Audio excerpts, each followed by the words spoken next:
Tonight on The Buzz, we talk with companies who can help with production planning, renting gear, or finding the right people both in front of and behind the camera. Plus, we have an inside look at the upcoming SuperMeet at NAB. We start with Mike Horton, co-producer of the world-famous SuperMeets. Now in its 17th year in Las Vegas, the SuperMeet has become an annual ritual for many of us. Tonight, Mike takes us behind the scenes and shares what he's planning for this year's event. Next, Paul Friedman founded Lens Pro to Go to enable photographers to rent the lenses they needed when they need it. Now they've grown far larger in supply gear for videographers and photographers alike. Tonight, Paul explains who they are, what they do, and their recent merger. Next, Jungle Software began 17 years ago, designing software to help filmmakers with the writing, scheduling, and budgeting needs of their projects. Tonight, founder Aaton Cohen-Sitt showcases their latest products and how they can help filmmakers. Next, Steve Lack is the East Coast Business Development Manager for Mandy.com. Mandy is the world's largest creative community of actors and crew in film, television, and theater. Tonight, Steve explains how Mandy.com can help you find work and build your portfolio. All this, plus James DeRuvo with the weekly DoddleNEWS update. The Buzz starts now. Since the dawn of digital filmmaking, authoritative. One show serves a worldwide network of media professionals. Current. Uniting industry experts, Production. filmmakers, Post-production. and content creators around the planet. Distribution. From the media capital of the world in Los Angeles, California, the Digital Production Buzz goes live now. Welcome to the Digital Production Buzz, the world's longest-running podcast for the creative content industry, covering media production, post-production, and marketing around the world. Hi, my name is Larry Jordan. NAB is looming ever closer, and tonight we look at one of the highlights of this annual event, the SuperMeet. I was fortunate to have an inside seat during the development of each show, as Mike Horton was co-host on The Buzz for 9 years.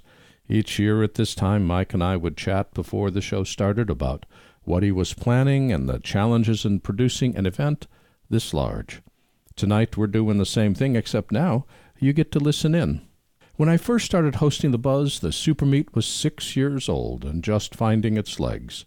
Today marks its 17th birthday. It's grown far beyond its humble beginnings.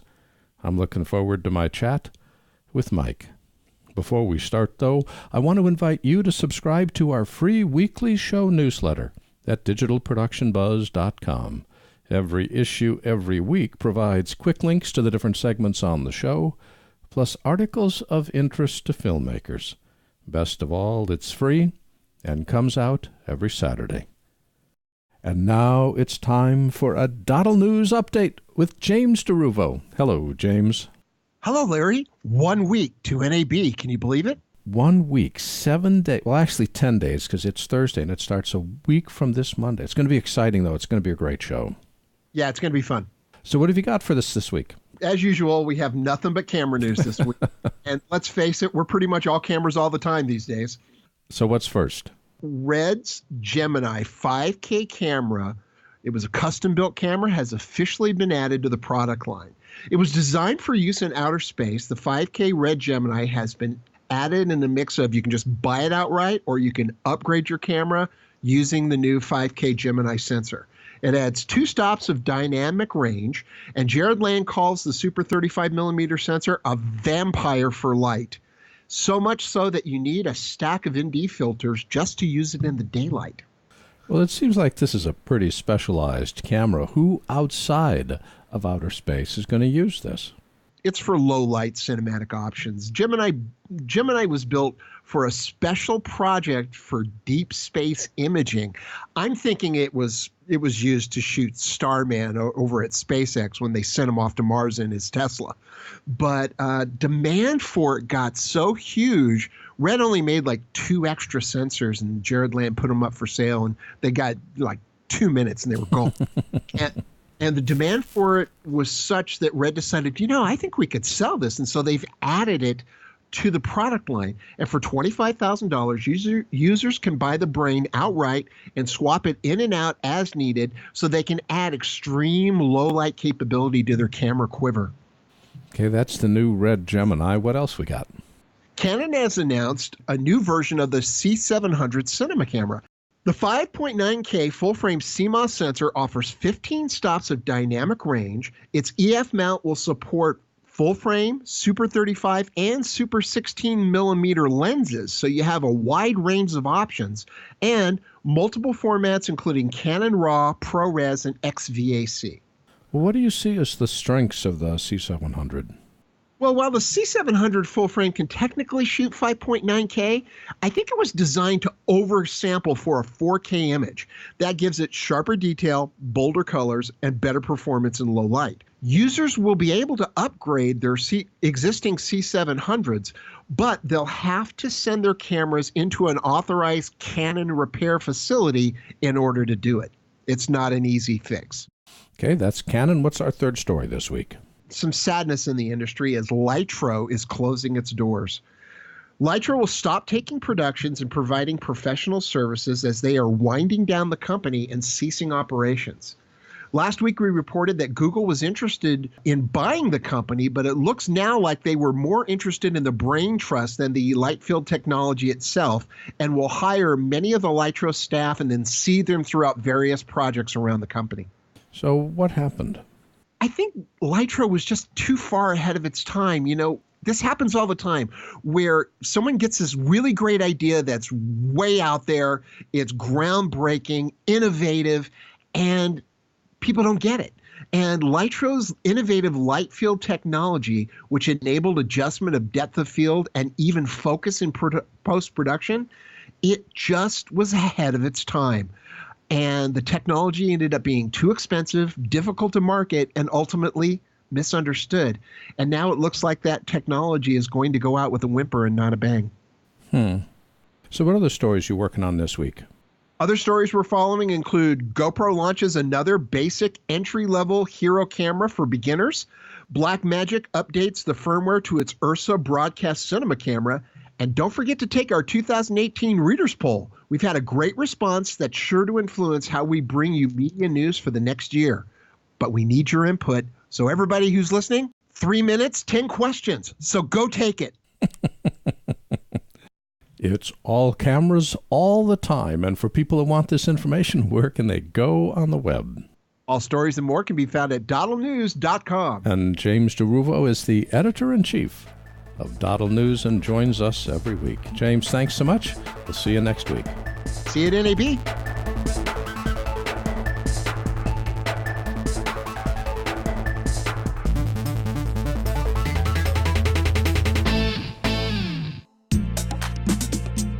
Starting Monday, April 9, join the digital production buzz at the 2018 NAB show in Las Vegas, Nevada. Larry Jordan and the Buzz team are taking their microphones on the road to cover the latest news and announcements from the largest media show in the world. Every hour of every day, the Buzz is live on the trade show floor. More than 100 interviews, creating 27 new shows in 4 days. The Buzz has webcast directly from NAB for 10 years, and our coverage is legendary, heard in more than 195 countries around the world. If you're attending the show, visit us at booth SL10 527 and say hello. If you can't attend, visit nabshowbuzz.com for a schedule of shows and guests. That's nabshowbuzz.com and join the Buzz at NAB.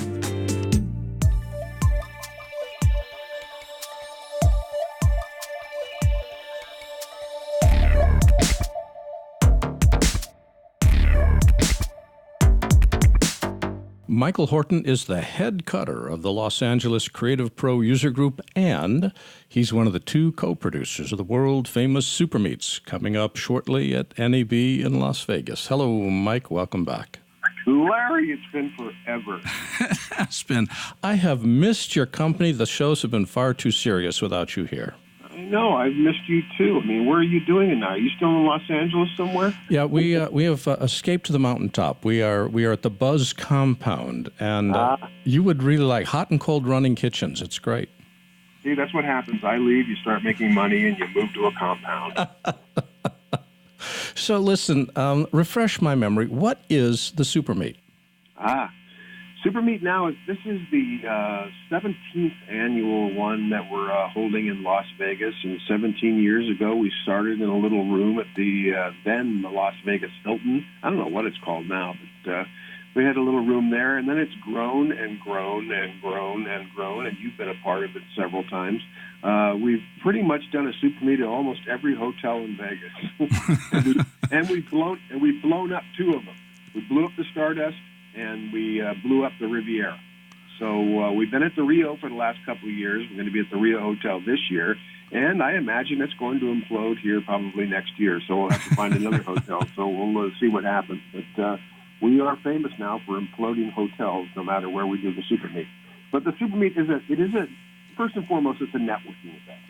It's 1,000 of your peers show up, and we have a little food, and we have a little drink, and you mill around. There'll be 23 vendors, software and hardware vendors for you to hang out with.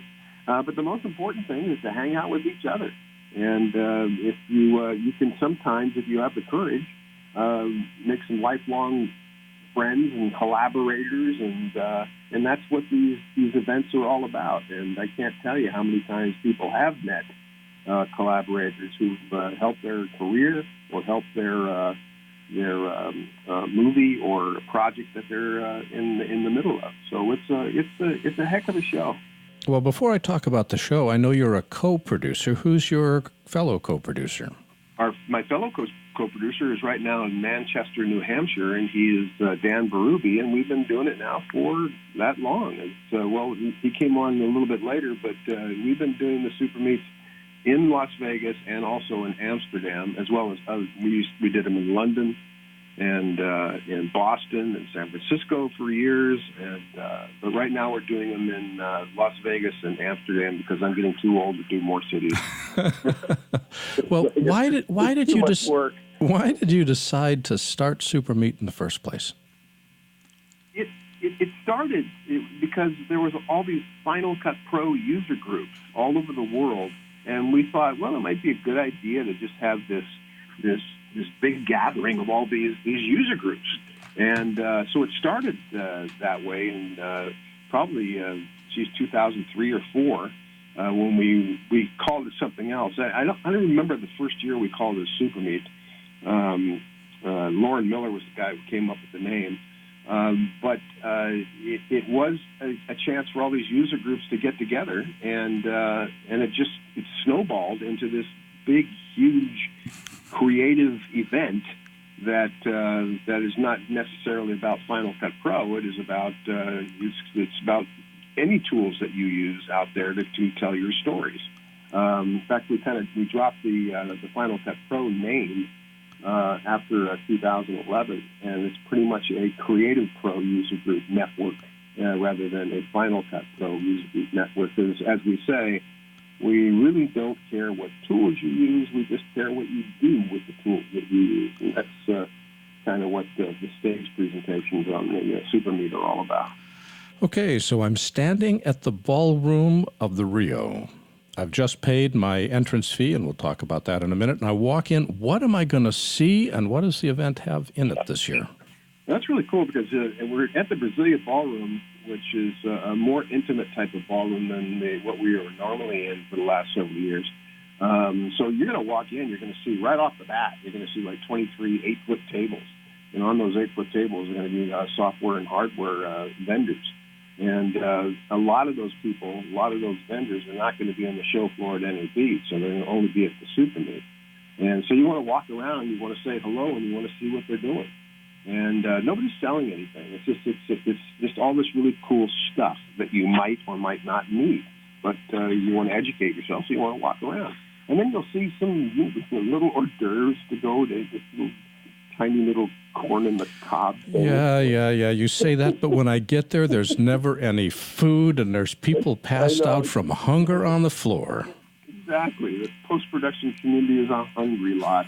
So if you want to get some food, get there early. And we're going to serve very small plates, so you can't just pack it on.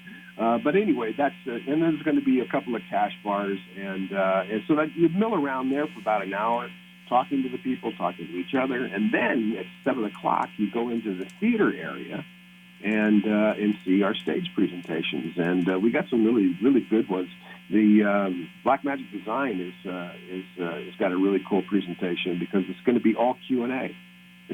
That's it. I mean, somebody's going to be running around like Jerry Springer with a microphone, and the people in the audience are going to be able to ask questions of the designers of Resolve and Fairlight and Fusion, and of course we have our very, very special guest, which is Academy Award nominated editor Dylan Tishner, who's edited just an enormous amount of incredible movies, Paul Thomas Anderson movies like Boogie Nights and There Will Be Blood, and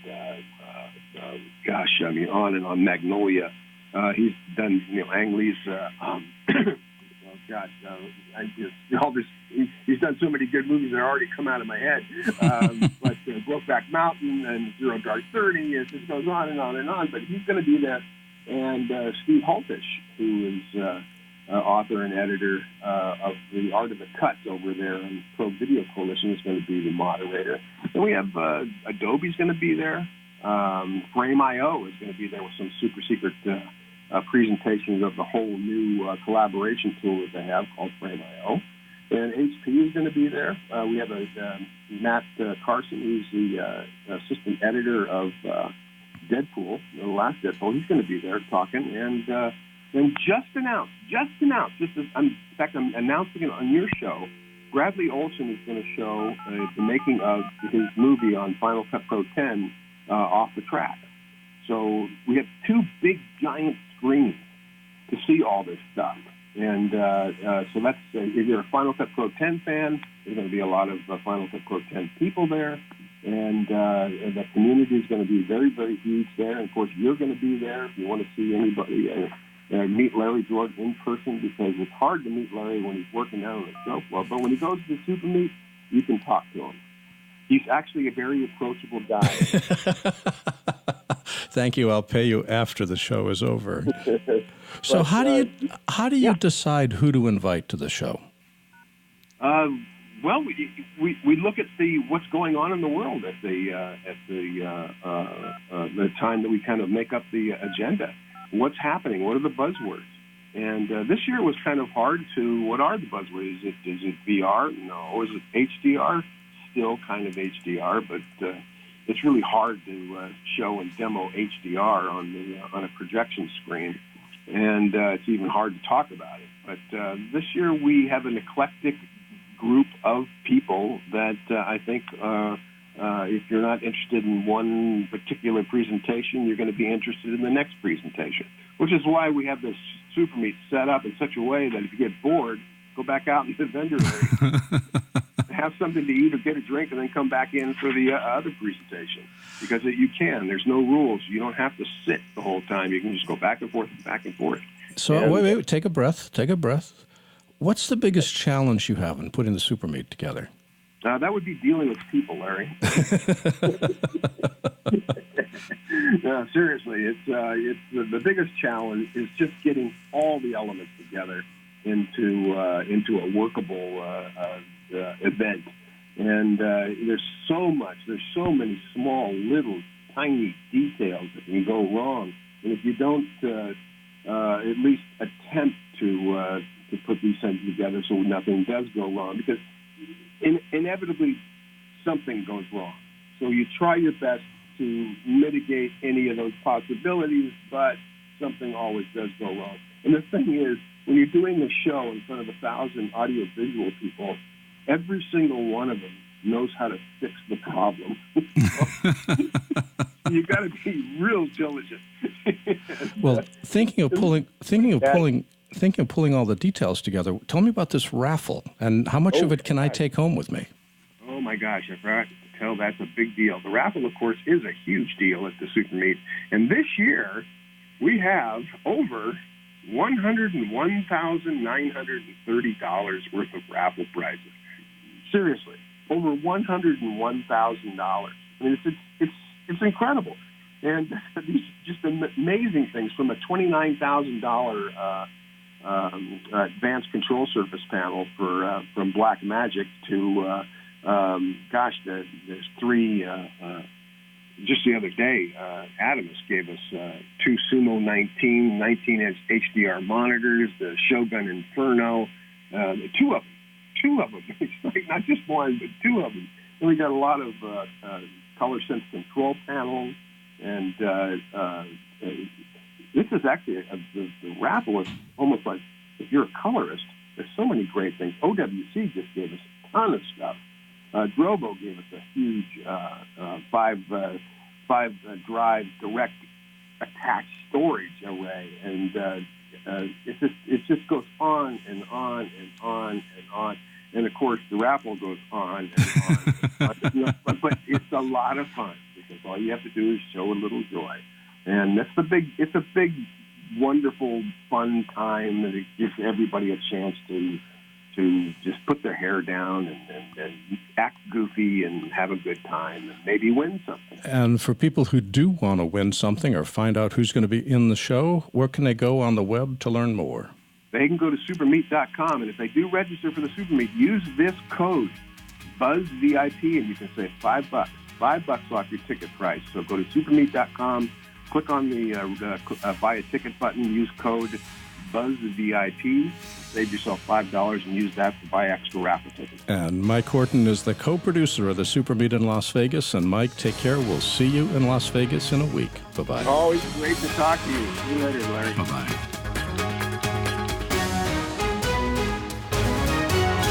Paul Friedman is the founder of Lens Pro To Go, which rents camera gear to professional and amateur filmmakers and photographers all over the U.S. Hello, Paul. Welcome. Hi, Larry. Thanks for having me. How would you describe Lens Pro To Go? We're a service company. We never really want to be just a gear company. To us, it's not always about the gear. To us, we are simply a service company, and we're here to service our customers in the best way that we possibly can. What makes Lens Pro To Go different from other rental companies? One of the things that really separates us from everyone else out there, and we've been doing this for a very long time, is that we're staffed entirely by professional filmmakers and photographers. That's one way. Another way certainly is that we ship just about all of our gear in Pelican cases, the hard shell cases with the soft foam interiors. So that way everything is ensured that it arrives safely and it comes back to us safely, and the packaging is very neat and clean and clear. Well, why is it so important that everybody in your company be a professional photographer? We just want the people who work here to care. We can teach people to pack boxes, and it's certainly true. Not all the jobs, but there are some of the jobs that we have are just pack the box or clean the gear. But we want everyone to be hyper aware of the people that we serve and the gear that we're carrying. We want people to understand that, and we certainly want them to be able to detect any problems with the gear should they become apparent or not so apparent. We like having an atmosphere where people are really passionate about what we do, as opposed to being just like, it's a job, it's interesting gear, whatever. And I think at the end of the day, it makes a big difference, versus having a lot of people who are really great people versus having a lot of really great people who care about filmmaking and photography. Recently, you guys went through a merger. What happened and what's the result? Just a few months ago, at the end of 2017, we did merge with Lens Rentals in Memphis. And Lens Rentals was technically our biggest competitor, but they were also friends for a long time. We've known each other and liked each other and certainly respected each other for as long as we've both been in the business, which dates back to 2006.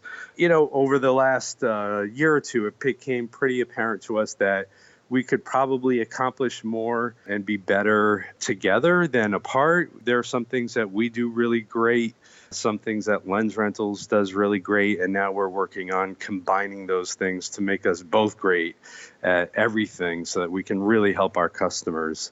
One of the big things that we're excited about is that even though there's a merger, no one actually got laid off. Both of our businesses are still growing quite rapidly. So we never had to get rid of anyone, even though some of the operations are actually combined.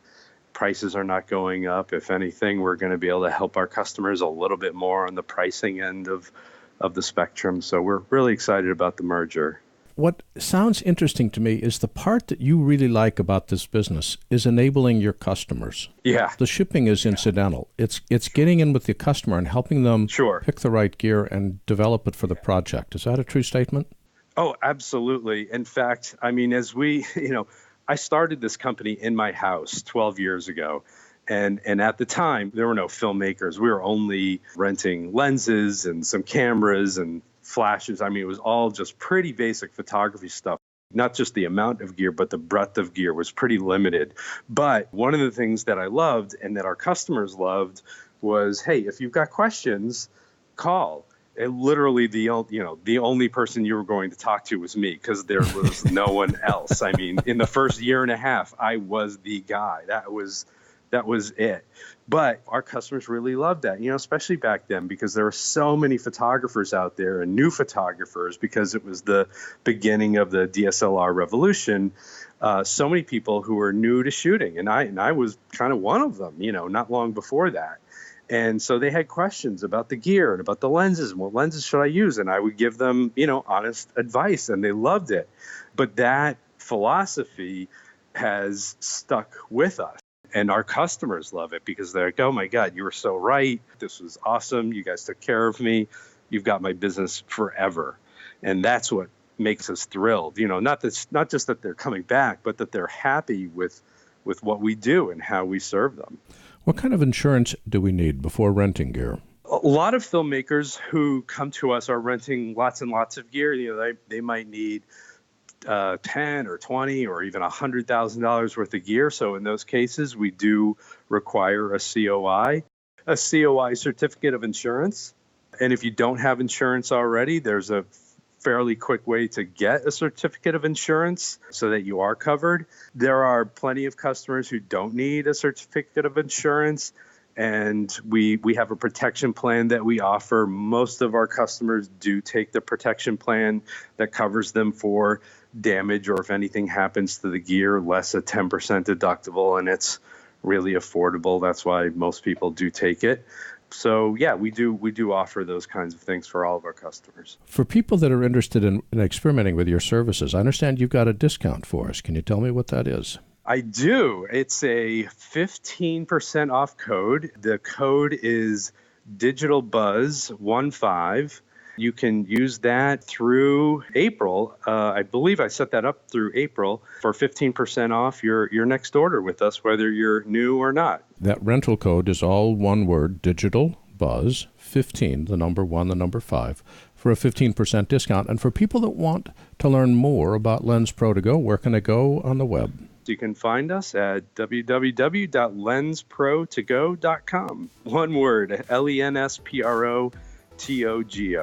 One word, Lens Pro To Go, and Paul Friedman is the founder of Lens Pro To Go. And Paul, thanks for joining us today. Thanks, Larry. Nice chatting with you.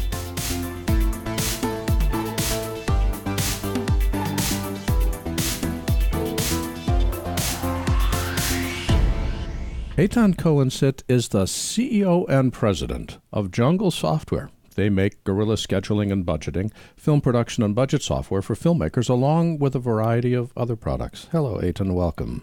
Thank you, Larry. So how would you describe Jungle Software? Basically, it comes down to how we started the company, because we were filmmakers who looked for a need. We needed something to help us create production reports and organization for creating our films.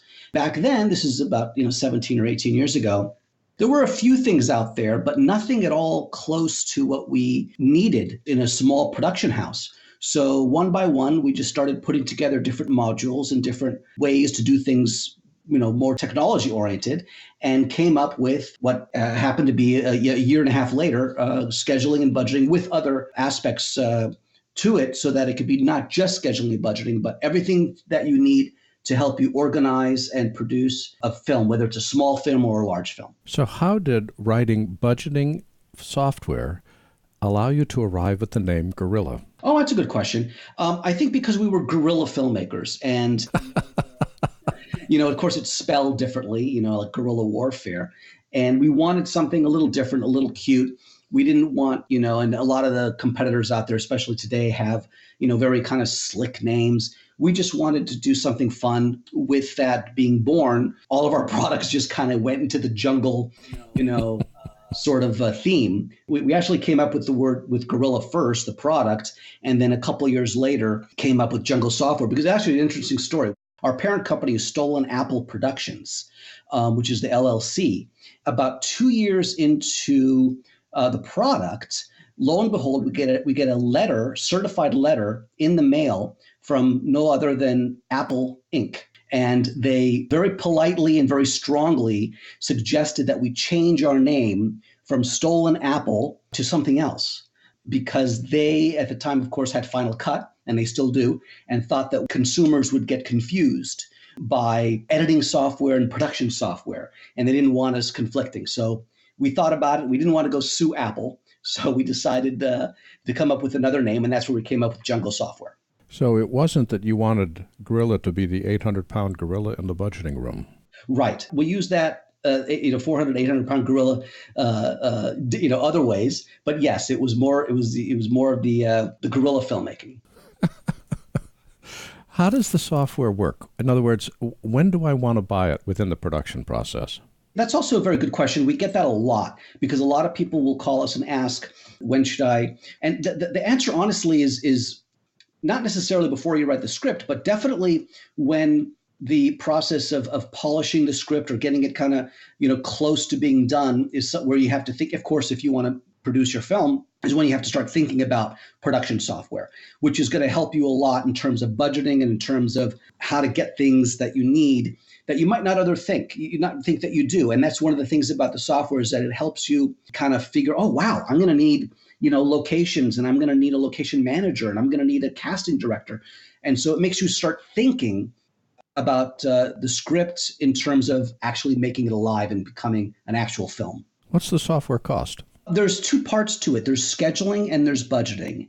Scheduling alone is $249, and budgeting alone is also $249, but you have a combo pack, which you can get both of them for a reduced price of $429. Well, I was just reflecting as you were answering these questions that there's a lot of other production software that's out there. Some of it's online and some of it's software that runs locally on your computer. What makes Gorilla different from the other production organization tools that are available? First of all, the fact that I've been doing this for 17 years or so, and realizing that there's a lot of companies that have come and gone within those 17 years. And it's not a simple thing to get into. It's a very, I'm not going to say difficult, but it's a very arduous process to try to come up with software to help people schedule and budget their film. And one thing that sets us apart from some of the competitors is that it's an all-in-one sort of solution. Our scheduling and budgeting software, even though you can buy them separately if you want, they integrate very, very nicely, because it's really just one download that you download from our site. You really do have both software together, even though you only download one. And when you want to unlock the other one, it works seamlessly together, so that it's a very nice suite of functions that you have within one piece of software. There's a lot of information that's being stored in these files. Are we storing it locally, or is it going up to the cloud? And if it's on the cloud, how are we keeping it secure? Right now, the software is desktop-based, so it's all locally on your hard drive. We do have a Dropbox or cloud saving feature, so that you can save to the cloud your schedules and your budgets. And also, we have our Gorilla Studio product, which is coming out later this year, which is going to be a completely online solution, which will allow you to do scheduling online. And that will integrate really nicely with our desktop product. You worried about sensitive data going up online? Always.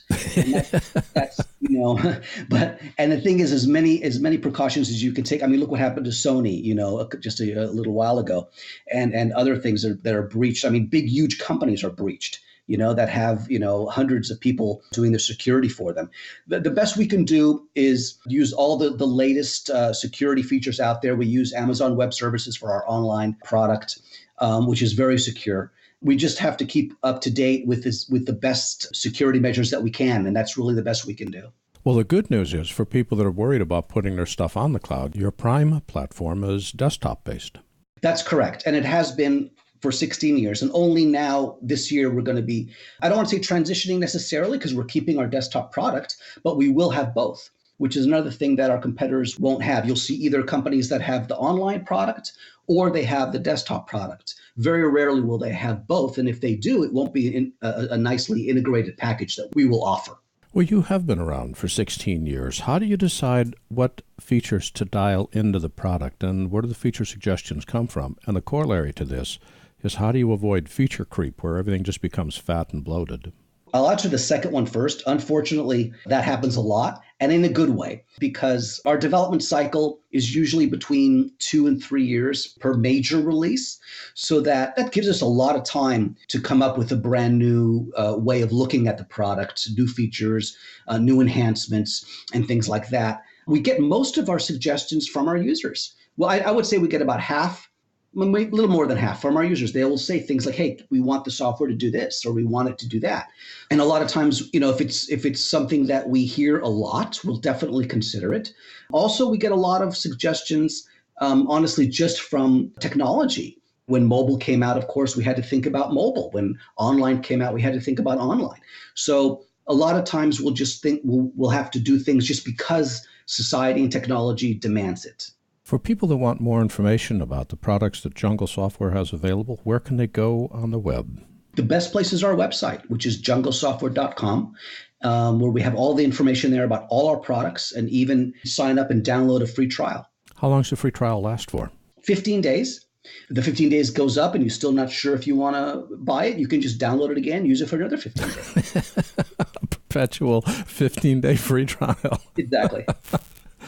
And Aaton Cohen-Sitt is the CEO and president of Jungle Software. Aaton, thanks so much for joining us today. No problem, Larry. Thanks very much.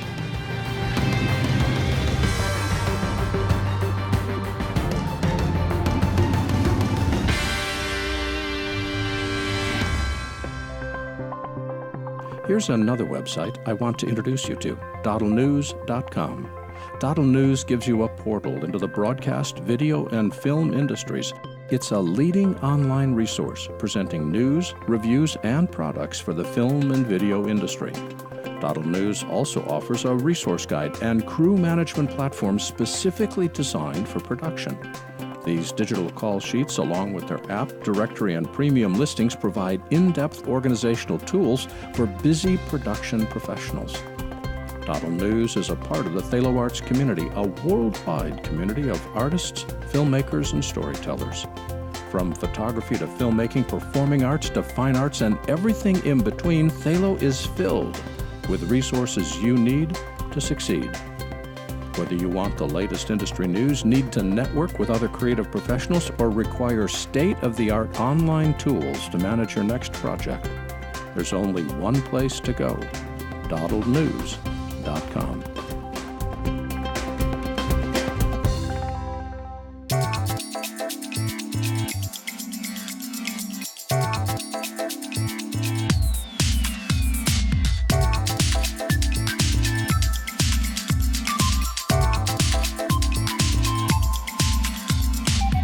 Steve Lack is the U.S. East Coast Business Development Manager for Mandy.com. His primary responsibilities are to connect with producers and employers to get high-quality, paying gigs posted on Mandy.com for their members. Hello, Steve. Welcome. Hi, Larry. Thanks. How would you describe Mandy.com? Mandy.com is a community of film and television professionals, actors, musicians, and creative professionals where they can go to find work or find crew and casting. We have job postings as well as notice boards, forums. It's an online community for the professionals in the business. Is this people in front of the camera or behind the camera? Both above the line, below the line, directors, crew, post-production, location production, as well as creatives. Tell me a little bit about its history. Is Mandy fairly new? No, Mandy's been around since 2003. It was one of the original entertainment-related job posting sites. We recently merged with filmandtvpro.com and have been updating the site and adding a lot of features and a lot of member benefits. Well, we've talked with a lot of other online talent companies. Voices.com comes immediately to mind. What makes Mandy.com different? What makes Mandy different from our competitors is that we're not algorithm-based. We have a team in our UK office that vets every job, make sure they're legitimate jobs, make sure that they're paying industry standard wages, or if they're not paying industry standard wages, aren't posted as a fully paying job, and also offers support to our members. I want to talk more about that. How do you ensure that jobs posted are legitimate? And more importantly, the people that take the job are going to get paid, because there's a lot of scamming going on. Yeah, and we are really diligent about that.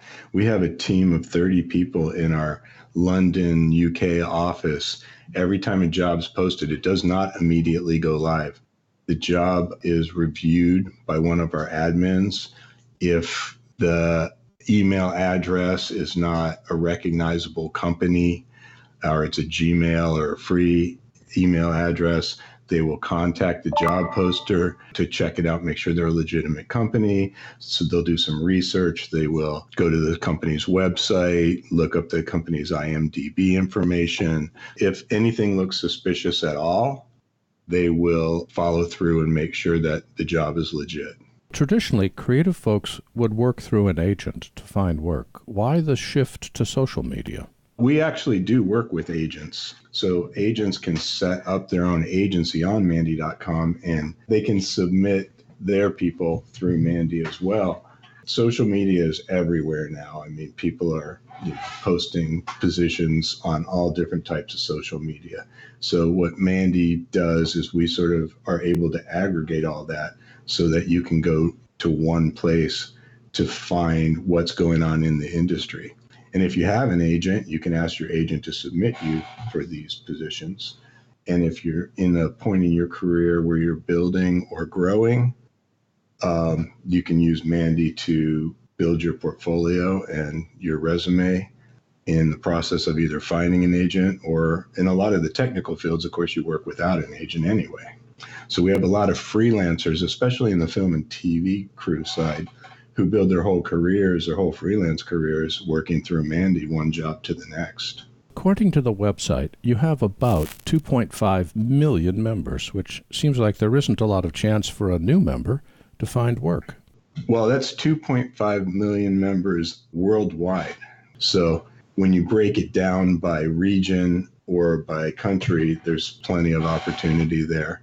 Our members run the gamut from recent graduates just entering the industry, all the way up to people with 25 years experience running their entire freelance career through Mandy. What's the process of joining Mandy? You go to the website, Mandy.com, and the very first page, it'll say, I'm either looking to find cast and crew, or I'm looking to get booked. And you will click the appropriate button and it'll take you through a questionnaire of, I'm a director looking for work, or I'm a producer looking for crew, and you'll fill out your profile. And if you're looking for work, you'll include the software packages you use or the equipment that you own, things like that. You'll have the ability to post your reel, your resume. There's places for recommendations and previous work. So you'll basically fill out a profile, and that profile becomes live on the site. So it'll show up when employers do searches. And whenever a job is posted, you'll receive an email telling you, based on your profile settings, you'll receive an email letting you know that, hey, this job might match what you're looking for, and it was just posted on Mandy. And then you can click through and apply for the job. And what does it cost for someone to apply as a job seeker? We have two levels of membership. There's a free membership, which allows you to apply for the no pay and low pay positions, such as student films or resume building projects, ways to meet people. And then there's the premium membership, which is $15 a month. And the $15 a month premium membership allows you to apply for the fully paid positions on the site. And where does Mandy make its money?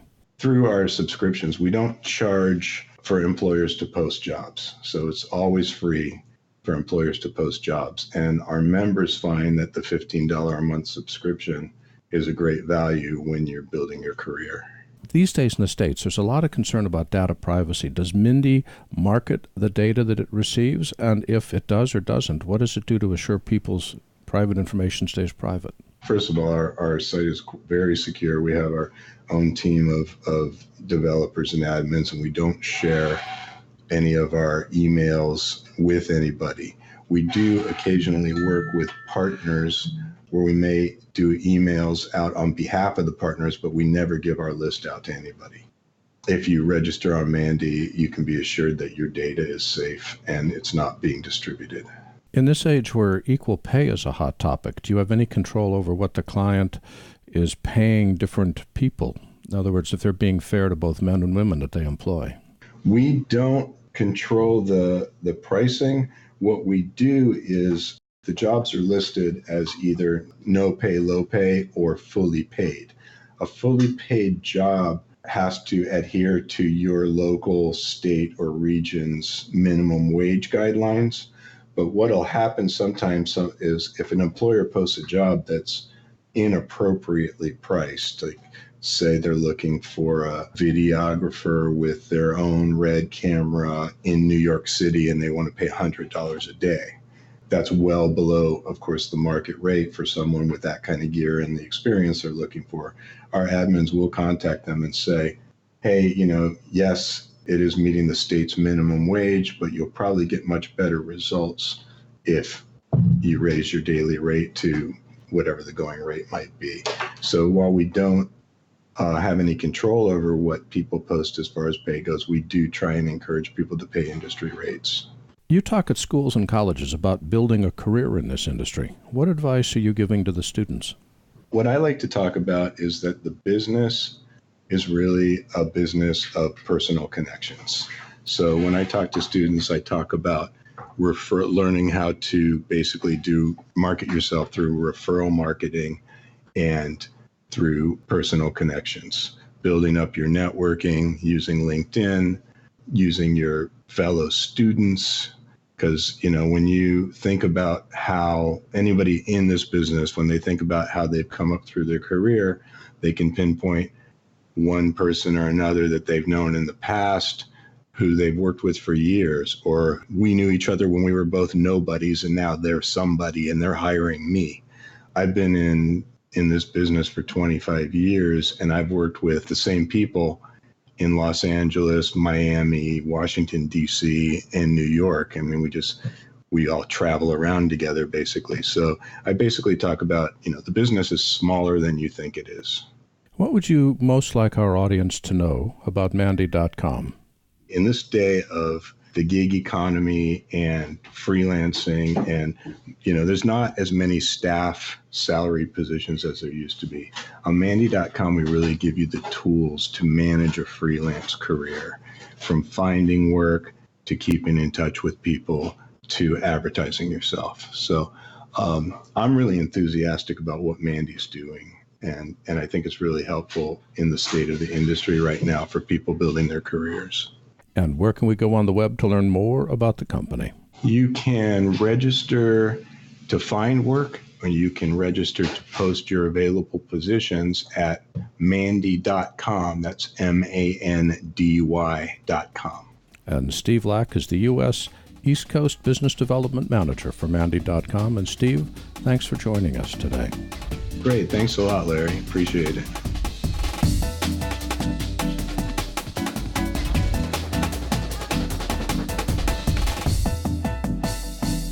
I was just thinking, about 40 years ago, at the start of my video career, I had the pleasure of working at Maryland Public Television near Baltimore, though back then it was called the Maryland Center for Public Broadcasting.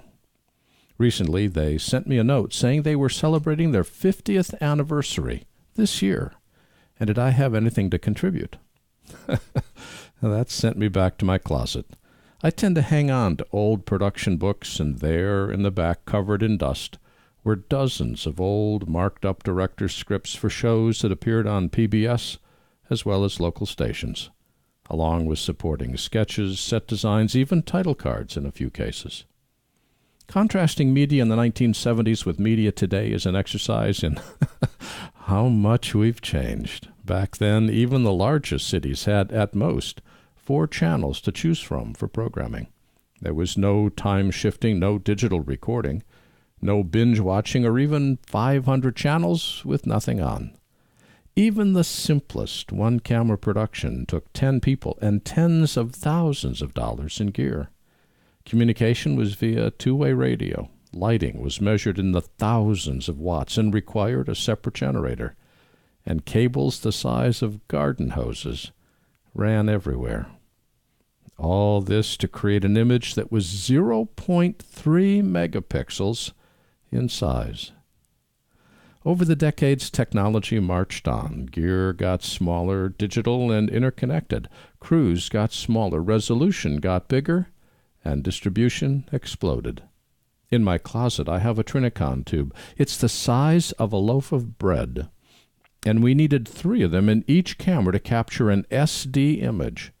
Today, a single chip inside a cell phone has 24 times the resolution of one of these giant tubes. The technology of media has evolved so much as to be unrecognizable, typified by the latest news coming out of NAB each year. But the art of media, telling stories that move audiences, hasn't changed. This time of year, as breathless announcements of the latest game-changing technology swirl around us, it is easy to lose sight of the fact that stories are at the heart of what we do, and have been doing since film was first invented 126 years ago. Just something I'm thinking about. I want to thank this week's guest, Mike Horton with the SuperMeet, Paul Friedman with Lens Pro To Go, Aaton Cohen-Sitt with Guerrilla Software, Steve Lack with Mandy.com, and James DeRuvo with DoddleNEWS.com. There's a lot of history in our industry, and it's all posted to our website at digitalproductionbuzz.com. Here you'll find thousands of interviews, all online and all available to you today. And remember to sign up for our free weekly show newsletter that comes out every Saturday. Talk with us on Twitter at DPBuzz and Facebook at digitalproductionbuzz.com. Our theme music is composed by Nathan Doogie Turner, with additional music provided by smartsound.com. Text transcripts are provided by Take One Transcription. Visit takeone.tv to learn how they can help you. Our producer is Debbie Price. My name is Larry Jordan, and thanks for listening to the Digital Production Buzz.